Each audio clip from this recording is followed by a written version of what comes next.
ഞാനിപ്പോൾ ഉണ്ടാക്കിക്കൊണ്ടിരിക്കുന്നത് ഉലുവ രസായനം, അതായത് പ്രസവരക്ഷയ്ക്കുള്ള ഉലുവ രസായനം എന്നും പറയാം, ഉലുവ കഞ്ഞി എന്നും പറയാം. ഇതിന് വേണമെങ്കിൽ ഇപ്പോഴത്തെ ട്രെൻഡിൽ പറയുകയാണെങ്കിൽ ഉലുവ സൂപ്പ് എന്നും പറയാം. ഇത് തയ്യാറാക്കുന്ന വിധം: ആദ്യമായി നമ്മൾ ഉലുവ നല്ല കഴുകി അടുപ്പത്ത് വെച്ച് ഉലുവ നല്ല വെന്തതിന് ശേഷം ശർക്കര ഇതിലേക്ക് ഇടുക. ശർക്കര എന്ന് പറയുമ്പോൾ എല്ലാവർക്കും മനസ്സിലായിക്കൊള്ളും എന്നില്ല, വെല്ലം എന്നും പറയാം.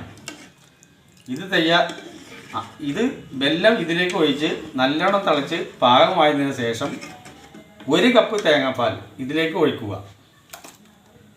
ഈ തേങ്ങാപ്പാൽ നല്ലവണ്ണം ഇളക്കി നല്ലവണ്ണം തിളച്ചതിന് ശേഷം വാങ്ങി വെക്കുക. അപ്പോൾ ഉലുവ കഷായം അഥവാ ഉലുവ കഞ്ഞി അല്ലെങ്കിൽ ഉലുവ രസായനം ഇപ്പോൾ പാകമായിരിക്കുന്നു. ഇത് കണ്ട് ഇഷ്ടപ്പെടുന്നവർ ഷെയർ ചെയ്യുക, സബ്സ്ക്രൈബ് ചെയ്യുക. ഇല്ലെങ്കിൽ വൈദ്യരുമായി ബന്ധപ്പെടുക.